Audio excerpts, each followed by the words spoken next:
ಮೊದಲಿಗೆ ಕಂಗ್ರಾಟ್ಸ್. ನನಗೆ ಯಾಕೆ ಇನ್ವೈಟ್ ಮಾಡಿದೆ ಗೊತ್ತಾಗಿಲ್ಲ, ಆಮೇಲೆ ಡೈಲಾಗ್ ನೋಡಿದ್ಮೇಲೆ ಗೊತ್ತಾಯ್ತು ಅದಕ್ಕೆ ಮೋಸ್ಟ್ ಇನ್ವೈಟ್ ಮಾಡಿದೆ ಅಂತ ಅಂದ್ಕೊಂಡೆ. ಖಂಡಿತ ಒಬ್ಬ ಹೊಸ ತಂಡ, ನಾವು ಅದೆಲ್ಲ ಫೇಸ್ ಮಾಡಿ ಬಂದಿದ್ದೀವಿ. ಮೊದಲನೇ ಸಿನಿಮಾ ಒಂದು ಹೊರಟ ಲವ್ ಸಿನಿಮಾ, ಆ ಒಂದು ಸಂದರ್ಭದಲ್ಲೂ ನಮ್ಗೆ ಇದೇ ಒಂದು ಜೋಶು, ಇದೇ ಒಂದು ಹುಮ್ಮಸ್ಸಿತ್ತು ನಮಗೆಲ್ಲರಿಗೂ. ಯಾಕಂದರೆ ಮೊದಲನೇ ನಿರ್ದೇಶಕನಿಗೆ ಮೊದಲನೇ ಸಿನಿಮಾ ಒಂದು 10th ಇದ್ದಂಗೆ, ಅದು ಪಾಸ್ ಆದರೆ ಆಗಲೇಬೇಕು ಮಸ್ಟ್ ಆ್ಯಂಡ್ ಶುಡ್. ಯಾಕಂದರೆ ಕಾಲೇಜಲ್ಲಿ ಫಸ್ಟ್ PU ಸೆಕೆಂಡ್ ಸ್ವಲ್ಪ ಹಂಗೆ ಹಿಂಗೆ ನಡೆಯುತ್ತೆ. ಒಬ್ಬ ನಿರ್ದೇಶಕರಿಗೆ ಮೊದಲನೇ ಸಿನಿಮಾ ಖಂಡಿತ ಒಂದು 10th ಎಕ್ಸಾಮ್ ಇದ್ದಂಗೆ, ಮಸ್ಟ್ ಆ್ಯಂಡ್ ಶುಡ್ ಪಾಸ್ ಆಗಲೇಬೇಕು. ಸೊ ನಮಗೂ ಆ ಭಯ ಇತ್ತು ಹೊರಟ ಲವ್ ಮಾಡಿದಾಗ, ಯಾಕಂದರೆ ಫಸ್ಟ್ ಸಿನಿಮಾ ದಬಾಕ ಮುಟ್ರೆ ಹೆಂಗಪ್ಪ ನಮ್ಮ ಲೈಫ್ ಅನ್ನೋದು ಖಂಡಿತ ನಮ್ಗೆ ಭಯ ಇತ್ತು. ಸೊ ದೇವ್ರ ದಯ ಗೆದ್ವಿ. ಸೊ ಅದೇ ಒಂದು ಹುರುಪು ಕಾಣ್ತಾ ಇದೆ. ಆಮೇಲೆ ಎಸ್ಪೆಷಲಿ ನಮ್ಮ colourist CTC studio Kishore, so ನಿಮ್ಮ ವರ್ಕು ಚೆನ್ನಾಗಿ ಕಾಣ್ತಿದೆ. ಮುಂದೆ ಒಳ್ಳೊಳ್ಳೆ ದೊಡ್ಡ ಸಿನಿಮಾಗಳು ಮಾಡಲಿ ಅಂತ ನಾನು ಆ್ಯಸ್ ಎ ಫ್ರೆಂಡಾಗಿ ಕೇಳ್ಕೊತೀನಿ. ಆಮೇಲೆ ನಮ್ಮ ನಾಯಕಿ ಹೆಸರು ಗೊತ್ತಿಲ್ಲ, ಬೆಲೆ ಮಾಡ್ಕೊಂಬಿಡಿ, ಜೀವಿತಾ ಅವರು. ಸೊ ನಿಮ್ಗೆ ಒಳ್ಳೇದಾಗಲಿ. ಆಮೇಲೆ ಆರ್ಯ, ನಿಮ್ಗೆ ಒಳ್ಳೇದಾಗಲಿ. ಯಾಕಂದ್ರೆ ಜಾಸ್ತಿ ನನಗೆ ಟೆಕ್ನಿಷಿಯನ್ ಗೊತ್ತಿಲ್ಲ ನೇಮ್ಗಳು. ಎಲ್ಲ ತಂತ್ರಜ್ಞರಿಗೂ ಕಲಾವಿದರಿಗೂ ಒಳ್ಳೇದಾಗಲಿ. ಯಾಕಂದರೆ ಇವತ್ತು ವರ್ಷಕ್ಕೆ ಸುಮಾರು ಒಂದು 250 300 ಸಿನಿಮಾ ರಿಲೀಸ್ ಆಗ್ತಾಯಿದೆ. ಅದರಲ್ಲಿ ತುಂಬ ಜನಕ್ಕೆ ಊಟ ಸಿಗ್ತಾ ಇರೋದು ಟೆಕ್ನಿಷಿಯನ್ಗಳಿಗೆ ಹೊಸ ತಂಡದಿಂದ. ಯಾಕಂದರೆ ವರ್ಷಕ್ಕೆ ಒಂದು 5-6 ಸಿನಿಮಾ ದೊಡ್ಡ ಸಿನಿಮಾ ಬಂದರೆ ಅದರಲ್ಲಿ ಸುತ್ತುವರಿ ಸಿನಿಮಾ ಒಂದು 250 ಸಿನಿಮಾ ಹೊಸಬ್ರೆ. ಸೊ ಅವರಿಂದನೇ ತುಂಬ ಜನ ಇಂಡಸ್ಟ್ರಿ ಹೀಗಿದೆ. ಯಾಕಂದರೆ ಸೋಲುತ್ತೆ ಬಿಡುತ್ತೆ ಅದು ಸೆಕೆಂಡ್ರಿ, ಬಟ್ ನಿರಂತರವಾಗಿ ಸಿನಿಮಾಗಳು ಮಾಡ್ತಾನೆ ಇರ್ತೀವಿ, ಸಿನಿಮಾಗಳು ಸೋಲ್ತಾನೆ ಇದ್ದೀವಿ. ಸೊ ಎಲ್ಲರಿಗೂ ಪರಿಸ್ಥಿತಿ ಈಗ ಇಂಡಸ್ಟ್ರಿ ನಿಮ್ಗೆಲ್ಲರಿಗೂ ಗೊತ್ತು. ಆದರೂ ಒಂದು ನಂಬಿಕೆ ಇಲ್ಲ, ಈ ಸಿನಿಮಾ ಇದು ವರ್ಕ್ ಆಗುತ್ತೆ ಅಂತ. ಒಂಥರ ಹೆಂಗೆ ಅಂದರೆ ಒಬ್ಬ ನಿರ್ದೇಶಕ ಈ ಮಾತು ಹೇಳಬಾರ್ದು, ಆದರೂ ಹೇಳಬೇಕು. ಒಂಥರ ಲಕ್ಕಿ ಡಿಪ್ ಆಗ್ಬಿಟ್ಟಿದೆ ಇಲ್ಲಿ. ಲಕ್ಕಿ ಪೇಪರ್ ಇಡ್ತೀವಲ್ಲ, ಒಂದು 300 ಚೀಟಿಲಿ ಅದರಲ್ಲಿ ಆಡಿಯನ್ಸ್ ಒಂದು ಚೀಟಿ ಇರ್ತಾನೆ, ಅದು ಸಕ್ಸಸ್ ಚೀಟಿ. ಸೊ ಎಲ್ಲರಲ್ಲೂ ಆ ಚೀಟಿ ನಂದಾಗಿರ್ಬೇಕು ಅಂತ ಎಲ್ಲ ಎಫರ್ಟ್ ಹಾಕ್ತೀವಿ. ಸೊ ಸೋತಿರೋ ಸಿನಿಮಾ ಕೆಟ್ಟ ಸಿನಿಮಾ ಅಲ್ಲ, ಗೆದ್ದಿರೋ ಸಿನಿಮಾನು. ಯಾಕಂದರೆ ಇಲ್ಲಿ ಏನಾಗಿದೆ ಅಂದರೆ 200 ಸಿನಿಮಾದಲ್ಲಿ ಒಂದು 4 ಸಿನಿಮಾ ಚೆನ್ನಾಗಿ ಹೋಗಲ್ಲ ಅಂದಾಗ 200 ಸಿನಿಮಾನು ಯಾವುದು ಕಳಪೆ ಸಿನಿಮಾ ಅಂತ ನಾವು ತೆಗ್ದಾಕಾಗಲ್ಲ. ಇಷ್ಟೊಂದು ತುಂಬ ಎಕ್ಸಾಂಪಲ್ಗಳಿದೆ. ನನ್ನ ನೋಡ್ದಂಗೆ ಶಾಖಾಹಾರಿ ಇರ್ಬೋದು, ಸುಮಾರು ಈ ಥರ ಸಿನಿಮಾಗಳು ತುಂಬ ಎಫೆಕ್ಟಿವ್ ಸಿನಿಮಾ ಮಾಡ್ತಿದ್ದಾರೆ. ಬಟ್ ಆದರೂ ಕೂಡ ಅದು ಒಂದು ದಿನನೇ ಬೇಕು ಚರ್ಚೆಗೆ, ಎಲ್ಲಿಂದ ಹೇಗೆ ಏನಾಯಿತು ಅಂತ. ಬಟ್ ಆದರೂ ಕೂಡ ಒಂದು ನಂಬಿಕೆಯಿಂದ ಸಿನಿಮಾ ಮಾಡ್ತಾನೆ ಇರ್ತೀವಿ, ಜನ ಇವತ್ತಲ್ಲ ನಾಳೆ ಕೈ ಹಿಡ್ತಾರೆ ಅಂತ. ಸೊ ಜನ ಬರ್ತಲ್ಲ ಅಂತ ತುಂಬ ಜನ ಹೇಳ್ತಾರೆ. ನಮಸ್ಕಾರ. ಕೆಲಸದ ಒತ್ತಡದ ನಡುವೆ ಕೂಡ ಸಪ್ತಗಿರಿ ಸರ್ ಹಾಗೆ ವರ್ಟಶ್ರೀ ಸರ್ ಕೂಡ ಬಂದು ನಮಗೆ ಬ್ಲೆಸ್ ಮಾಡಿದ್ದಾರೆ. ಸೊ ಅದು ನಮಗೆ ತುಂಬ ಖುಷಿ ಇದೆ. ಹಾಗೆ ಈ ಸಂದರ್ಭದಲ್ಲಿ ನಾವು ಶಿವಣ್ಣ ಹಾಗೆ ರಾಜ್ಬಿ ಶೆಟ್ಟಿ ಅವರು ನಮ್ಗೆ ಲಾಸ್ಟ್ ಟೈಮ್ ಬೈಟ್ ಕೊಟ್ಟು, ಹಾಗೆ ಶಿವಣ್ಣ ಅವರು ನಮಗೆ ಟೈಟಲ್ ಲಾಂಚ್ ಮಾಡಿಕೊಟ್ಟಿದ್ರು. ಸೊ ಅದನ್ನು ಕೂಡ ನಾನು ಇಲ್ಲಿ ನೆನಪಿಸ್ಕೊಳ್ಳೋಕ್ಕೆ ತುಂಬ ಖುಷಿ ಪಡ್ತೀನಿ. ಹಾಗೆ ನಮ್ಮ ಪ್ರೀತಿ ಕರೆಯೋಲೆಗೆ ಬಂದಿರುವಂತಹ ನನ್ನ ಮಾಧ್ಯಮ ಕುಟುಂಬ ಅಂತಲೇ ಹೇಳ್ತೀನಿ. ಯಾಕಂದರೆ ನನ್ನ ಪ್ರತಿ ಪ್ರೆಸ್ ಮೀಟಲ್ಲೂ ನಾನು ಇದನ್ನೇ ಹೇಳ್ತೇನೆ. ಯಾಕಂದರೆ ಎಲ್ಲರ ಜೊತೆ ನಾನು ಕೆಲಸ ಮಾಡಿದ್ದೀನಿ. ನಾನು ಒಬ್ಬ ಫಿಲಮ್ ರಿಪೋರ್ಟರಾಗಿ ಕೆಲಸ ಮಾಡ್ತಿದ್ದ ಸಂದರ್ಭದಲ್ಲಿ ನಿಮ್ಮ ಥರನೇ ಹಿಂದ್ಗಡೆ ಕೂತ್ಕೊಂಡು ಎಲ್ಲ ಸಿನಿಮಾದ ಕವರೇಜ್ ಮಾಡ್ತಾ ಇದ್ದೆ. ಸೊ ನಿಮ್ಮನ್ನ ನೋಡಿದಾಗ ಪ್ರತಿ ಸಲ ಹೇಳೋ ಥರನೇ ನಮ್ಮ ಮನೆ ಫಂಕ್ಷನ್ಗೆ ನಮ್ಮವ್ರನ್ನೇ ಕರೆದಿರೋ ಅಷ್ಟು ಖುಷಿ ಇದೆ. ತುಂಬ ಖುಷಿ ಆಗ್ತಿದೆ ನೀವೆಲ್ಲ ಬಂದಿರೋದು. ಅದು ನನ್ನ ಸಿನಿಮಾ ಇವತ್ತು ಆಡಿಯೋ ಎಲ್ಲ ರಿಲೀಸ್ ಆಗ್ತಾ ಇದೆ. ತುಂಬ ಖುಷಿ ಆಯಿತು ನೀವೆಲ್ಲ ಬಂದಿರೋದು. ಇನ್ನು ಸಿನಿಮಾ ಬಗ್ಗೆ ಹೇಳಬೇಕಾದ್ರೆ ಸರ್ ಫಸ್ಟ್ ಈ ಸ್ಟೋರಿ ಹೇಳಿದಾಗ ತುಂಬ ಖುಷಿ ಆಯಿತು. ಏನಕ್ಕೆ ಅಂದರೆ ನನ್ನ ಮೊದಲನೇ ಸಿನಿಮಾ ವೇಷಧಾರಿ ಅಂತ, ಆ ಸಿನಿಮಾ ಒಂದು ಕಾದಂಬರಿ ಆಧಾರಿತ ಚಿತ್ರ ಆಗಿತ್ತು. ಅದರಲ್ಲಿ ನಾಯಕನಾಗಿ ಅಭಿನಯಿಸಿದ್ದೆ. But love to Lassi cinema ಏನಿದೆ, ಇದು ಒಂದು ರಿಯಲ್ ಇನ್ಸಿಡೆಂಟ್ ಮೇಲೆ ಮಾಡಿರುವಂಥ ಒಂದು ಸಿನಿಮಾ. ಸೊ ತುಂಬ ಖುಷಿ ಆಯಿತು ನನಗೆ, ಒಂದು ಈ ಥರದೊಂದು ಸಬ್ಜೆಕ್ಟ್ ನನಗೆ ಸಿಗ್ತಾ ಇದೆ. ಒಬ್ಬರು ಜೀವನದಲ್ಲಿ ನಡೆದಿರುವಂಥ ಘಟನೆಗೆ ನಾನು ಜೀವ ತುಂಬ್ತಾ ಇದ್ದೀನಿ, ಆ ಪಾತ್ರಕ್ಕೆ ಎಷ್ಟು ಜೀವ ತುಂಬಬಲ್ಲೆ ಅನ್ನುವಂಥ ಒಂದು ಭಯ ಇತ್ತು. ಸೊ ನಾನು ಸಿನಿಮಾದ ಫಸ್ಟಿಂದನೂ ಡೈರೆಕ್ಟರ್ ಸರ್ ಜೊತೆ ಟ್ರಾವೆಲ್ ಮಾಡ್ತಾ ಇದ್ದೆ. ನಾನು ಆಫೀಸಲ್ಲಿ ಕೆಲಸ ಮಾಡ್ತಾ ಇದ್ದೆ. ನಾನು ಅಶ್ವವೇಗ ಅನ್ನೋ ನ್ಯೂಸ್ ಚಾನಲಲ್ಲಿ ವರ್ಕ್ ಮಾಡ್ತಾ ಇದ್ದೆ. ಸೊ ಆಫೀಸ್ ಹತ್ರ ಬರ್ತಾಯಿದ್ರು, ದಿನ ಸಾರ್ ಬರ್ತಾಯಿದ್ರು. ನಾನು ಲಂಚ್ ಬ್ರೇಕಲ್ಲಿ ನಾನು ಊಟನೇ ಮಾಡ್ತಾ ಇರಲಿಲ್ಲ. ಪ್ರತಿದಿನ ಸರ್ ಹತ್ರ ಸ್ಟೋರಿ ಕೇಳೋದು, ಅದ್ರ ಬಗ್ಗೆ ಡಿಸ್ಕಸ್ ಮಾಡೋದು, ಲೊಕೇಶನ್ ಬಗ್ಗೆ ಡಿಸ್ಕಸ್ ಮಾಡೋದು, ಮ್ಯೂಸಿಕ್ ಬಗ್ಗೆ ಇದೇ ನಡೀತಾ ಇತ್ತು. ಊಟನೇ ಮಾಡಿಲ್ಲ ಒಂದು ಆಲ್ಮೋಸ್ಟ್ 1 ಮಂತ್ ಅಲ್ಲ ಸರ್. ಅದಾದಮೇಲೆ ನೆಕ್ಸ್ಟ್ ಸ್ಟೋರಿ ಆಯಿತು. ತುಂಬ ಚೆನ್ನಾಗಿದೆ ಸ್ಟೋರಿ. ಪ್ರೊಡ್ಯೂಸರ್ ಬೇಕಲ್ಲ, ಹೊಸಬ್ರು ಅಂದಾಗ ಪ್ರೊಡ್ಯೂಸರ್ ಯಾರು ಮುಂದೆ ಬರಲ್ಲ. ಸೊ ಆದರೆ ನಮ್ಮ ಭಾರತಿ ಮ್ಯಾಮ್ ನಮ್ಮ ಮೇಲೆ ಒಂದು ನಂಬಿಕೆ ಇಟ್ಟು, ಈ ಕತೆ ಮೇಲೆ ನಂಬಿಕೆ ಇಟ್ಟು ನಮಗೊಂದು ಅವಕಾಶ ಕೊಟ್ಟಿದ್ದಾರೆ. ಸೊ ಅವ್ರಿಗೆ ನಾನು ಈ ಸಂದರ್ಭದಲ್ಲಿ ಥ್ಯಾಂಕ್ಸ್ ಹೇಳೋಕ್ಕೆ ಇಷ್ಟಪಡ್ತೀನಿ. ಹಾಗೆ ಜೀವಿತಾ ಬಗ್ಗೆ ಹೇಳಬೇಕು ಅಂದರೆ, ನನ್ನ ಲೂಡೋ ಅನ್ನೋ ಸಿನಿಮಾದಲ್ಲೂ ಅವಳೇ ಹೀರೋಯಿನ್ ಆಗಿದ್ದು. ಸೊ ಅವಳೇ ಹೇಳಿದಾಗೆ ಡೈರೆಕ್ಟ್ರು ಪೇಜ್ ಗಟ್ಟಲೆ ಡೈಲಾಗ್ ಕೊಟ್ಟರು ಕೂಡ ನನಗೆ ಅದೆಲ್ಲೂ ಕಷ್ಟ ಅಂತ ಅನಿಸ್ತಾ ಇರಲಿಲ್ಲ. ನಾವಿಬ್ಬರು ಮಾತಾಡ್ಕೊಂಡು ಡಿಸ್ಕಸ್ ಮಾಡಿಕೊಂಡು ನೀಟಾಗಿ ಎಕ್ಸಿಕ್ಯೂಟ್ ಮಾಡ್ತಾ ಇದ್ವಿ ಅನ್ಕೋತೀನಿ. ಡೈರೆಕ್ಟ್ ಸರ್ ಹ್ಯಾಪಿಯಾಗಿದ್ದರು ಅಂದ್ಕೊಂಡಿದ್ದೀನಿ. ಇನ್ನು ವಿನು ಮನಸ್ಸು ಸರ್ ಬ್ಯೂಟಿಫುಲ್ ಆಗಿ ಸಾಂಗ್ ಕೊಟ್ಟಿದ್ರ. ನನಗೆ ಈ ಸಿನಿಮಾಗೆ ಮ್ಯೂಸಿಕ್ ಯಾರು ಮಾಡ್ತಾರೆ ಅಂತ ಕೇಳಿದಾಗ ಸರ್ ಇನ್ನೂ ಸರ್ಚಿಂಗಲ್ಲಿದ್ದರು. ಆ ಸಂದರ್ಭದಲ್ಲಿ ಯಾರು ಮಾಡೋಣ, ಯಾರ ಹತ್ರ ಮಾಡಿಸೋಣ ಅಂತ. ನನಗೆ ಕೆಲವು ವರ್ಷಗಳ ಹಿಂದೆ ನನಗೆ ಗೊತ್ತಿದ್ದಾಗೆ 2017-18 ಇರ್ಬೋದು. ಆ ಸಂದರ್ಭದಲ್ಲಿ ನಾನೊಂದು ಅದಿತಿ ಅನ್ನೋ ಒಂದು ಸಿನಿಮಾದಲ್ಲಿ ನಾಯಕನಾಗಿ ಅಭಿನಯಿಸ್ತಾ ಇದ್ದೆ. ಹರ್ಷಿಕಾ ಪೂರ್ಣಚ ಮೇಡಮ್ ಅವರಿಗೆ ಹೀರೋಯಿನ್ ಆಗಿದ್ದರು. ಆ ಸಂದರ್ಭದಲ್ಲಿ ಅದಕ್ಕೆ ನಮ್ಮ ವಿನು ಮನಸ್ಸು ಸರ್ ನಮಗೆ ಮ್ಯೂಸಿಕ್ ಮಾಡಿಕೊಟ್ಟಿದ್ರು. ಬ್ಯೂಟಿಫುಲ್ ಆಲ್ಬಮ್ ಮಾಡಿಕೊಟ್ಟಿದ್ದು. ಒಂದೊಂದು ಸಾಂಗ್ ಕೂಡ ತುಂಬ ಚೆನ್ನಾಗಿತ್ತು. ಸೊ ನಾನು ಸಾರ್ಗೆ ಹೇಳಿದೆ, ಸರ್ ನೋಡಿ ಸರ್ ಈ ಥರ ಇದೆ, ಹೇಗೋ ನಮ್ಮದು ಲವ್ ಸಬ್ಜೆಕ್ಟ್ ಆಗಿರೋದ್ರಿಂದ ಪಕ್ಕಾ ಸೂಟ್ ಆಗುತ್ತೆ ನೋಡಿ ಅಂತ ಹೇಳಿದ್ದೆ. ಸೊ ಸಾರು ಆ ಆಲ್ಬಮ್ನೆಲ್ಲ ನೋಡಿದ್ಮೇಲೆ ಅವ್ರಿಗೂ ಇಷ್ಟ ಆಯಿತು. ಸೊ ಅವ್ರ ಜೊತೆ ವರ್ಕ್ ಮಾಡಿದ್ದು ಮತ್ತೆ ಖುಷಿ ಆಯಿತು ಸರ್.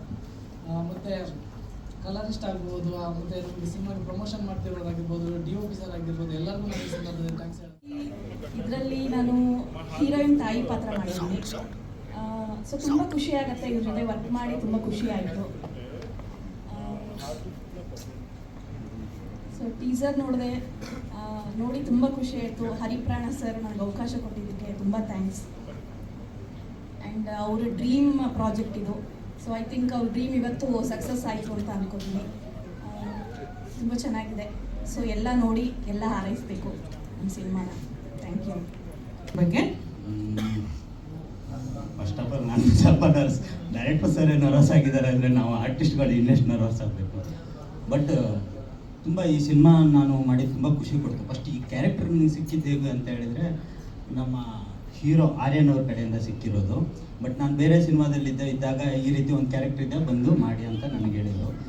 ಆ ಕ್ಯಾರೆಕ್ಟರ್ಗೋಸ್ಕರ ಡೈರೆಕ್ಟರ್ ಜೊತೆಲಿ ಜಗಳ ಆಡಿದ್ದಾರೆ. ಇಲ್ಲ ನಮ್ಮ ಜಗನ್ನೇತ್ರನೇ ಮಾಡಿಸ್ಬೇಕು ಅಂತ. ಡೈರೆಕ್ಟರ್ ಮತ್ತೆ ಜಸ್ಟ್ ನನ್ನ ಪರಿಚಯ ಇದ್ದರು ಮುಂಚೆ ಇದ್ರೂ ಇಲ್ಲ ಬೇರೆಯವರು ಇತ್ತ.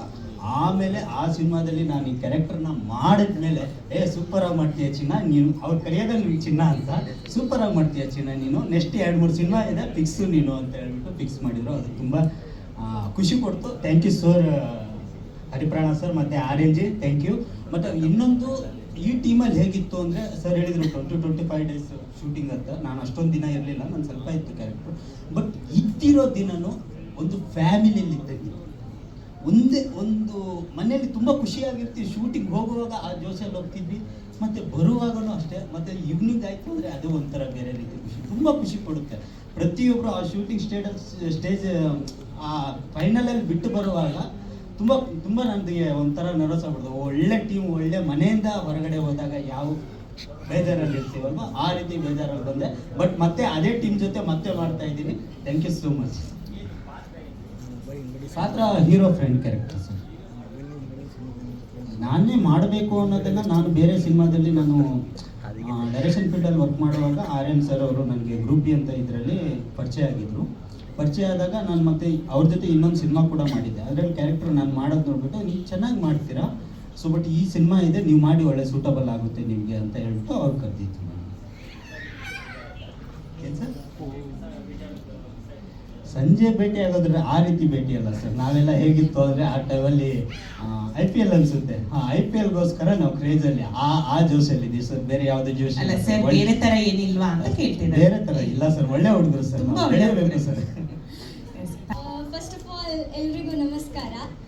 ಲವ್ ಟು ಲಸ್ಸಿಯಲ್ಲಿ ನಾನು ಹೀರೋ ತಂಗಿ ಪಾತ್ರ ಮಾಡಿದ್ದೆ. ನನಗೆ ತುಂಬ ಖುಷಿ ಆಯಿತು. ಸರ್ ಹೇಳಿದಾಗೆ ನಾವೆಲ್ಲರೂ ಕೂಡ ಒಂದು ಫ್ಯಾಮಿಲಿ ಆಗಿದ್ವಿ. ನನಗೆ ತುಂಬ ಎಲ್ಲರೂ ಕೂಡ ನನ್ನನ್ನು ಒಂದು ಚಿಕ್ಕ ಮಗು ಹಾಗೆಲ್ಲ ಟ್ರೀಟ್ ಮಾಡ್ತಿದ್ರು. ನನಗೆ ತುಂಬ ಖುಷಿ ಆಯಿತು. ಆ್ಯಂಡ್ ನನ್ನ ಮತ್ತು RN ಸರ್ದು ಬಾಂಡಿಂಗ್ ಒಳ್ಳೆಯದಿತ್ತು ಲವ್ ಟು ಲಸ್ಸಿಯಲ್ಲಿ. ನನಗೆ ತುಂಬ ಖುಷಿಯಾಗಿತ್ತು. ನನಗೆ ಏನು ಮಾತಾಡೋದು ಹಾಗೂ ನನ್ನ ಫ್ರೆಂಡ್ಸ್ಗಳು, ಆಮೇಲೆ ನನ್ನ ಕುಚುಕುಗಳು, ನನ್ನ ರಿಲೇಷನ್ಸು, ನನ್ನ ಹೆಂಡತಿ ಎಲ್ಲರೂ ಕೂಡ ಬಂದಿದ್ದಾರೆ. ಎಲ್ರಿಗೂ ಕೂಡ ಥ್ಯಾಂಕ್ಸ್ ಬಂದಿದ್ದಕ್ಕೆ. ಆಮೇಲೆ ಮೇಡಮ್ ಸ್ವಲ್ಪ ನರ್ವಸ್ ಆಗ್ತಾಯಿದ್ದೀನಿ, ಯಾಕಂದ್ರೆ ತುಂಬ ದಿನ ಆಗಿತ್ತು ಸ್ಟೇಜ್ಗಳು ಹತ್ತಿ. ಒಂದು ತಿಂಗಳಾದ್ಮೇಲೆ ಮಾತಾಡಿ ಅಂದರೆ ಏನು ಮಾತಾಡೋದು ಗೊತ್ತಾಗ್ತಾ ಇಲ್ಲ. ಈ ಸಿನಿಮಾ ಟ್ರೂ ಲವ್ ಸ್ಟೋರಿ. ಇದನ್ನು ನಾನು ಬಂಟ್ವಾಳ ಹುಡುಗಿಗೂ ಬೆಂಗಳೂರು ಹುಡುಗಂಗೂ ಆಗಿರೋ ಒಂದು ಲವ್ ಸ್ಟೋರಿನ ತೊಗೊಂಡು ಇಲ್ಲಿ ಸ್ವಲ್ಪ ಉಲ್ಟಾ ಆಗಿದೆ ಅಷ್ಟೇ. ಪುತ್ತೂರು ಹುಡುಗನ್ನು ಬೆಂಗಳೂರು ಹುಡುಗಿನ ಇಟ್ಕೊಂಡು ಸಿನಿಮಾ ಮಾಡಿದ್ದೀನಿ. ಸ್ವಲ್ಪ ಉಲ್ಟಾ ಆಗಿದೆ ಅಷ್ಟೇ. ಲವ್ ಟು ಲಸ್ಸಿ ಅನ್ನೋದು ಎಲ್ರಿಗೂ ಅನ್ಸೋದು ಕೆಫೆ ಸ್ಟೋರಿ ಇರ್ಬೋದೇನೋ ಹಂಗೆ ಅಂತ. ಯಾವುದೇ ಕಾರಣಕ್ಕೂ ಕೆಫೆ ಸ್ಟೋರಿ ಅಂತೂ ಅಲ್ಲವೇ ಅಲ್ಲ. ಪ್ಯೂರ್ ಮೆಲೋಡಿ ಲವ್ ಡ್ರಾಮಾ ಇದೊಂದು. ಈ ಲವ್ ಸ್ಟೋರಿ ಅಂತ ಒರಿಜಿನಲ್ ಹೀರೋ ಯಾರು ಇರಬೇಕು ಅವರು ಕೂಡ ಇದ್ದಾರೆ, ಆ ಹುಡುಗಿನೂ ಕೂಡ ಇದೆ. ಪರ್ಮಿಷನ್ನೇ ತೊಗೊಂಡು ಶೂಟಿಂಗ್ ಮಾಡಿರೋವಂಥದ್ದು ನಾವು. ಕೆಲವೊಂದು ಶಾರಿಗಳೆಲ್ಲ ಇದೆ ಇದರಲ್ಲಿ. 4 ಸಾಂಗ್ ಇದೆ, ಅದ್ರ ಜೊತೆಗೆ 18 ಶಾರಿಗಳಿದೆ. ನಮ್ಮ ವಿನು ಮನಸ್ಸು ಸರು ತುಂಬ ಚೆನ್ನಾಗಿ ಒಂದು ಮ್ಯೂಸಿಕ್ನ ಮಾಡಿಕೊಟ್ಟಿದ್ದಾರೆ. ಇನ್ನು DI ಕಿಶೋರ್ ಕುಮಾರ್ ಅಕ್ಕಣ್ಣ ಅವರು ಅದ್ಭುತವಾಗಿ ನನಗೆ ಸಪೋರ್ಟ್ ಮಾಡಿ C2C ಸ್ಟುಡಿಯೋ ಕಡೆಯಿಂದ ಒಳ್ಳೆ ಸಪೋರ್ಟ್ ಮಾಡಿ ತುಂಬ ಚೆನ್ನಾಗಿ ಅದ್ಭುತವಾಗಿ ಕಲರಿಂಗ್ ಎಲ್ಲ ಮಾಡಿಕೊಟ್ಟಿದ್ದಾರೆ. ಹಾಗೆ ನನ್ನ ನೆಚ್ಚಿನ ಗುರುಗಳು ಹೊರಟ ಶ್ರೀ ಸರ್ ಬಂದಿರೋದು ನನಗೆ ತುಂಬ ಖುಷಿ ಕೊಡುತ್ತೆ. ಯಾಕಂದರೆ ಅವರನ್ನು ನಾನು ಸುಮಾರು 2008-09 ಚಾಮುಂಡೇಶ್ವರಿ ಸ್ಟುಡಿಯೋದಲ್ಲಿ ಭೇಟಿಯಾಗಿದ್ದು, ಅಲ್ಲಿಂದ ಶುರುವಾಗಿರೋದು. ತುಂಬ ಖುಷಿಯಾಗುತ್ತೆ. Thank you sir, thank you so much. ಮತ್ತು ನಮ್ಮ ಮುಖಂಡರಾದಂಥ ಸಪ್ತಗಿರಿ ಗೌರವರು ಬಂದಿದ್ದಾರೆ, ನನಗೂ ಖುಷಿಯಾಗುತ್ತೆ. Thank you so much sir, ನಿಮ್ಮ ಸಪೋರ್ಟು. ಹಾಗೆ ಈ ಸಿನಿಮಾ ಬಗ್ಗೆ ಹೇಳಬೇಕು ಅಂದರೆ ಆ್ಯಕ್ಚುಲಿ ತುಂಬ ಶಾರ್ಟ್ ಪೀರಿಯಡಲ್ಲಿ ಶೂಟಿಂಗ್ ಮುಗಿಸಿರೋವಂಥದ್ದು. ಜಸ್ಟ್ ಒಂದು 25 ಡೇಸಲ್ಲಿ ಶೂಟಿಂಗ್ ಮುಗಿಸಿದ್ವಿ. ಎಷ್ಟು ಬೇಗ ಮುಗಿಸಿದ್ವಿ ಅಂತ ಗೊತ್ತಿಲ್ಲ. ಲೊಕೇಶನ್ ಎಲ್ಲ ಜಸ್ಟ್ 5 to 10 ಕಿಲೋಮೀಟರ್ ಡಿಸ್ಟೆನ್ಸಲ್ಲೇ ಲೊಕೇಶನ್ ಎಲ್ಲ ಹುಡ್ಕೊಂಡ್ಬಿಟ್ಟಿದ್ವಿ. ಬೇಗ ಶೂಟಿಂಗ್ ಮುಗೀತು. ಯಾವುದೇ ನೈಟ್ ಶೂಟ್ಗಳು ಜಾಸ್ತಿ ಇರಲಿಲ್ಲ, ಏನಿರಲಿಲ್ಲ. ಎಲ್ಲ ಪುತ್ತೂರು, ಸುಳ್ಳಿ ಆ ಕಡೆನೂ ಕೂಡ ಶೂಟ್ ಮಾಡಿದಂಥದ್ದು ಪ್ರತಿಯೊಂದನ್ನು ಕೂಡ. ಆದರೆ ಆರ್ಯನು, ಜೀವಿತ ಅವರು ನನಗೆ ತುಂಬ ಕಾಟ ಕೊಟ್ಟರು, ಅದ್ರ ಜೊತೆ ಚೆನ್ನಾಗಿ ಸಾಥು ಕೂಡ ಕೊಟ್ಟರು. ಜೀವಿತ 12 ದಿನ ಬರೀ ಅಳೋದೇ ಆಗೋಗಿತ್ತು. ಬಂದ್ಬಿಟ್ಟು ಕೇಳೋರು, ಸಾರ್ ಇವತ್ತಾದರೂ ನಗ್ಬೋದಾ, ಬರೀ ಅಳೋ ಸೀರೆ ತೆಗಿತಾ ಇದ್ದೀರಾ ಅಂತ. ಇವಾಗ ನಗಿಸ್ತಾ ಇದ್ದೀನಿ, ನಗಮ್ಮ ಆಯ್ತು ಈಗಲಾದರೂ. ಇನ್ನು ಆರ್ಯನು ಒಳ್ಳೆ ಆರ್ಟಿಸ್ಟು, ಒಳ್ಳೆ ನಾಯಕ. ಮುಂದೊಂದು ದಿನ ತುಂಬ ಚೆನ್ನಾಗಿ ಬೆಳೀತಾರೆ ಅನ್ನೋ ನಂಬಿಕೆ ನನಗಿದೆ. ಯಾಕಂದರೆ ನೆಕ್ಸ್ಟ್ ಲೆವೆಲಲ್ಲಿ ಆ್ಯಕ್ಟಿಂಗ್ ಮಾಡ್ತಾರೆ. ಯಾವುದೇ ಕಾರಣಕ್ಕೂ ಅವ್ರು ಇದ್ದಿದ್ದು 25 ದಿನ ಶೂಟಿಂಗಲ್ಲೂ ಕೂಡ ಗ್ಲಿಸರಿಂಗ್ ಇಲ್ಲದೆ ಕಣ್ಣೀರು ಹಾಕಿರೋ ಮನುಷ್ಯ ಅವರು. ಗ್ಲಿಸರಿಂಗ್ ಇಲ್ಲದೆ ಕಣ್ಣೀರು ಹಾಕಿದ್ದಾರೆ. ತುಂಬ ಒಳ್ಳೆ ಆರ್ಟಿಸ್ಟ್ಗಳು. ಇನ್ನು ನಮ್ಮ ಜಗನ್ ಇದ್ದಾರೆ, ತಾರಾ ಮೇಡಮ್ ಇದ್ದಾರೆ, ಇವರೆಲ್ಲ. ಮತ್ತು ನಮ್ಮ ವೈಷ್ಣವಿ ಒಳ್ಳೆ ಡ್ಯಾನ್ಸರ್ ಕೂಡ ಅವರಿದ್ದಾರೆ. ಎಲ್ಲರೂ ಕೂಡ ಒಳ್ಳೊಳ್ಳೆ ಆರ್ಟಿಸ್ಟ್ಗಳನ್ನ ಹಾಕೊಂಡು ಮಾಡಿದ್ದೀವಿ. ಎಲ್ಲರೂ ಕೂಡ 1-2 ಸಿನಿಮಾ ಮಾಡಿ ಅದರಲ್ಲಿ ಸ್ವಲ್ಪ ಎಕ್ಸ್ಪೀರಿಯನ್ಸ್ ಆಗಿರೋ ಕಲಾವಿದರುಗಳನ್ನ ಹಾಕೊಂಡು ಮಾಡಿದ್ದೀವಿ. ಇನ್ನು ನನಗೆ ಸಂಪೂರ್ಣ ಸಪೋರ್ಟು ನಮ್ಮ ಪ್ರೊಡ್ಯೂಸರ್ ಕಡೆಯಿಂದ ಸಿಕ್ಕಿರೋದು, ಭಾರತೀಯಮ್ಮ ಅವ್ರ ಕಡೆಯಿಂದ. ಹಾಗೆ ಗೀತಮ್ಮ ಅವ್ರ ಕಡೆಯಿಂದ ಕೂಡ ಸಪೋರ್ಟ್ ಸಿಕ್ಕಿದೆ. ಥ್ಯಾಂಕ್ ಯು ಸೋ ಮಚ್ ಇಬ್ಬರಿಗೂ ಕೂಡ. ಸಿನಿಮಾ 4 ಹಾಡುಗಳಿವೆ, ಶಾಯರಿಗಳು ಒಂದು 14 ಶಾಯರಿಗಳಿವೆ. ಚೆನ್ನಾಗಿದೆ. ನಿರ್ದೇಶಕರು ಸಂಭಾಷಣೆ ತುಂಬ ಚೆನ್ನಾಗಿದೆ ಸಿನಿಮಾ. ಅದೇ ಖುಷಿ ಪಡ್ತೀನಿ ಅವ್ರದ್ದು ಸಂಭಾಷಣೆ ಬರೆಯೋದು ರೀತಿಗಿಲ್ಲ, ಶಾಯರಿಗಳು ತಂದಿದ್ದೀವಿ. ಸರ್ 1 ನಿಮಿಷ ಮೈಕ್ ಹಿಂಗೆ ಇಟ್ಕೊಳ್ಳಿ ಸರ್. ಓಕೆ ಸರ್ ಫುಲ್ ಹೋದರೆ ಕೇಳಿಸಲ್ಲ ಸರ್, ಸ್ವಲ್ಪ ಕೆಳಗೆ ಮಾಡಬೇಕು. ಓಕೆ, ಅದೇ ಚೆನ್ನಾಗಿದೆ ಸರ್. ಇಡೀ ಸಿನಿಮಾ ಚೆನ್ನಾಗಿದೆ. ಬ್ಯಾಕ್ಗ್ರೌಂಡ್ ಸ್ಕೋರ್ ನಡೀತಾ ಇದೆ, ಈಗ ಹಾಡುಗಳು ಮುಗಿದೆ. ಇನ್ನೆಲ್ಲ ನಿರ್ದೇಶಕರ ಮಾತಾಡ್ತಾರೆ ಮಿಕ್ಕಿದ್ದಾರೆ ಸರ್. Thank you. ಹೌದಲ್ಲ. ಸೊ ಮಾಡೆಲ್ ಅಕಾಡೆಮಿ ಕೂಡ ರನ್ ಮಾಡ್ತಾರೆ. ಸೊ ಚಿತ್ರದ ನಾಯಕಿಯಾಗಿದ್ದಾರೆ. ಲವ್ ಟು ಲಸ್ಸಿ ಬಗ್ಗೆ ಏನು ಹೇಳ್ತೀರಿ Jeevitha? So first of all thank you everyone. ಇಲ್ಲಿ ಬಂದಿರೋ ಎಲ್ರಿಗೂ ತುಂಬ thanks. And love to Lassi, this is my second film. First film just 1 month before release ಆಯಿತು, ಲೂಡೋ ಅಂತ. So I was very happy for the debut film. Because ಅದಾಗಿ 1 monthಗೆ ಮತ್ತೆ ಇನ್ನೊಂದು cinema ಅಂದಿದ್ದು ತುಂಬ ಖುಷಿಯಾಗಿದೆ. ಆ್ಯಂಡ್ ಇವತ್ತು teaser launch and audio launch ತುಂಬ ಚೆನ್ನಾಗಿ ಬಂತು. ಯಾಕಂದರೆ ಶೂಟಿಂಗ್ ಮಾಡಿದಾಗ ಆಲ್ರೆಡಿ ಚೆನ್ನಾಗಿತ್ತು ಸಿನಿಮಾ ಸ್ಟೋರಿ ಎಲ್ಲನೂ. ಇನ್ನು ಇವಾಗ ನೋಡುವಾಗ ಇನ್ನೂ ಅದ್ಭುತವಾಗಿ ಕಾಣ್ತಿದೆ. So thank you so much Hariprana sir. ತುಂಬ ಚೆನ್ನಾಗಿ ತೋರಿಸಿದ್ದೀರಾ as a actress. I feel very happy to be a part of this character. And ಇನ್ನು ಇಂಪಾರ್ಟೆಂಟಾಗಿ ಹೇಳಬೇಕಂದ್ರೆ ರೈಟಿಂಗ್ಸ್, ಡೈರೆಕ್ಟರ್ ಸರ್ ರೈಟಿಂಗ್ ಬಂದು ತುಂಬ ಚೆನ್ನಾಗಿ ಬರ್ಕೊಂಡಿದ್ದಾರೆ. ಬಟ್ ಏನಂದರೆ ಆನ್ ಸ್ಪಾಟಲ್ಲಿ ಕೊಟ್ಟರು. ಅದು 1 ಡೈಲಾಗ್ 2 ಡೈಲಾಗ್ ಅಲ್ಲ, 2-3 pages ಒಟ್ಟಿಗೆ ಕೊಡ್ತಿದ್ರು. That was the only thing. But very beautiful writing sir, ತುಂಬ ಚೆನ್ನಾಗಿತ್ತು. And my costar Aryan ತುಂಬ ಚೆನ್ನಾಗಿ ಸಪೋರ್ಟಿವ್ ಆಗಿದ್ದರು. This is our second film. Because even ಲೂಡೋದಲ್ಲೂ ಅವರೇ ನಮ್ಮ ಪೇರ್ ಆಗಿದ್ದರು. So it was really good working with him. And not only that, even song, when it comes to song, Vinu Manasu sir ತುಂಬ ಚೆನ್ನಾಗಿ ಮಾಡಿದ್ದೀರಾ. ಪರ್ಸ್ನಲ್ ಫೇವ್ರೇಟ್ ಅಂದರೆ ನನಗೆ ಪ್ಯಾಥೋ ಸಾಂಗ್ ಅಷ್ಟೇ. ಯಾಕಂದರೆ ಅದು ತುಂಬ ಚೆನ್ನಾಗಿ, ತುಂಬ ಎಮೋಷ್ನಲ್ ಆಗಿದೆ ಆ song. So I really love that song particularly. So thank you all so much. So ಪ್ರತಿಯೊಬ್ಬರು ಸಿನಿಮಾ ನೋಡಬೇಕು. ಯಾಕಂದರೆ ಸರ್ ಹೇಳ್ದಂಗೆ ತುಂಬ ಸಿನಿಮಾಗಳು, ಹೊಸ ಹೊಸ ಸಿನಿಮಾಗಳೇ ಬರ್ತಾ ಇದೆ. ಬಟ್ ಅದು ಹೊಸ ಸಿನಿಮಾಗೆ ನಿಲ್ಲಬಾರ್ದು ಅಷ್ಟೇ. ಮತ್ತು ಪ್ರತಿಯೊಂದು ಆ್ಯಕ್ಟ್ರಸ್ ಆಗಲಿ, ಆ್ಯಕ್ಟರ್ಸ್ ಆಗಲಿ, ಪ್ರತಿಯೊಬ್ಬರಿಗೂ ಬೇರೆ ಬೇರೆ ಸಿನಿಮಾಗಳು ಸಿಗಬೇಕು, ದೊಡ್ಡ ದೊಡ್ಡ ಪ್ರೊಡಕ್ಷನ್ಗಳು ಸಿಗಬೇಕು ಅಂತ ಹಾರೈಸ್ತೀನಿ. ಬಿಕಾಸ್